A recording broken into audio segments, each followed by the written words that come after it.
Hola, soy Jim Franks y esto es Versículo a Versículo, un podcast que explora las ideas y lecciones de la palabra inspirada de Dios.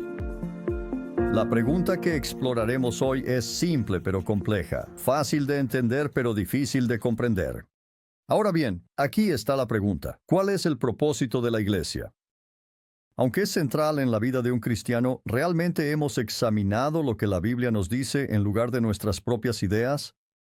Para algunos, la iglesia es un lugar social al que vamos para encontrarnos con nuestros amigos y, con suerte, escuchar algo espiritual, sea lo que sea que eso signifique. Pero ¿alguna vez ha usted considerado que la iglesia tiene un trabajo, una misión que cumplir, un propósito para existir? ¿Y cuál es ese propósito? Nuestra escritura de hoy es Mateo 28, 18, 20.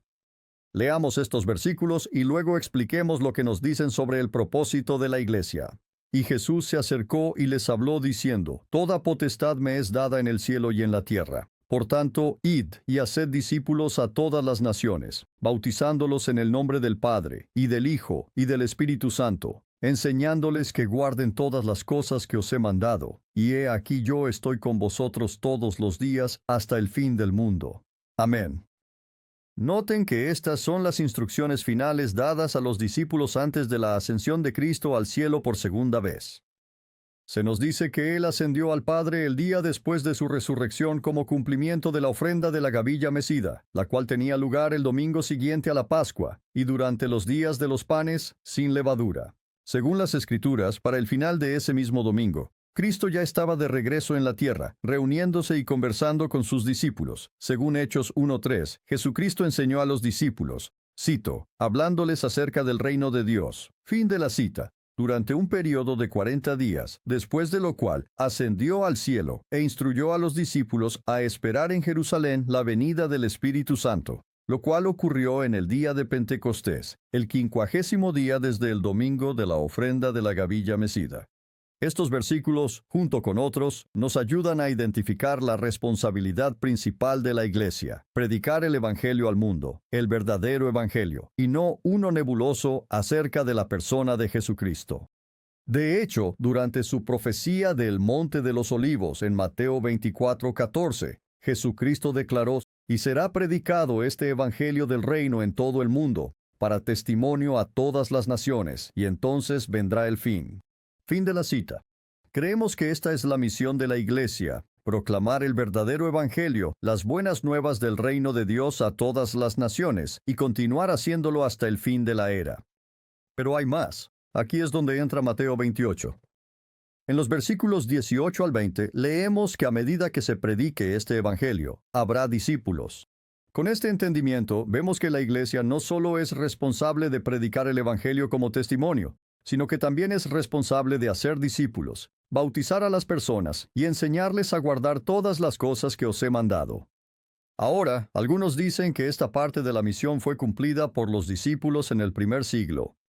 ¿En serio? Podemos concluir que los 11 discípulos, incluso con la incorporación de Matías y luego otros, como el apóstol Pablo, enseñaron a todas las naciones e hicieron discípulos en todo el mundo.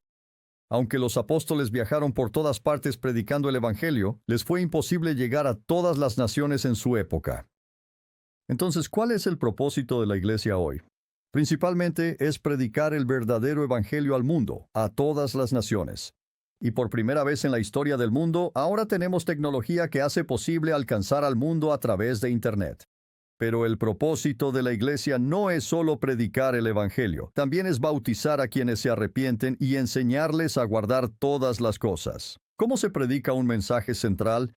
Se hacen discípulos, se bautiza a quienes se arrepienten y se les enseña a obedecer a Dios. Esto solo puede lograrse a través de un cuerpo de personas, que es precisamente la definición de iglesia.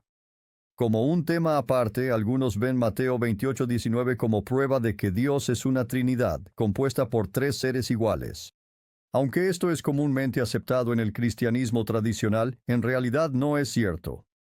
Mateo 28 describe cómo uno se convierte en discípulo de Cristo. Primero, uno debe ser llamado por el Padre.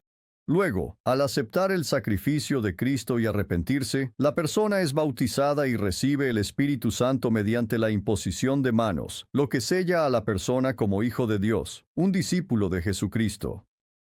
El versículo 19 hace referencia a 3 pasos o eventos que se requieren para convertirse en discípulo de Cristo, no a 3 seres iguales. El Padre llama, Cristo dio su vida para el perdón de los pecados, y finalmente al recibir el Espíritu Santo, uno se convierte en discípulo de Jesucristo. Por eso somos bautizados en el nombre del Padre, del Hijo y del Espíritu Santo.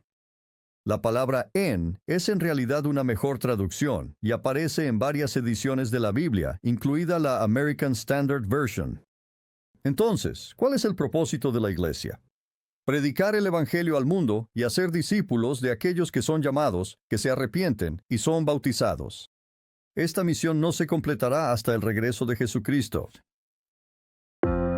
Versículo a Versículo es un podcast que acompaña nuestro blog Versículos para Meditar en el Centro de Aprendizaje de Vida, Esperanza y Verdad.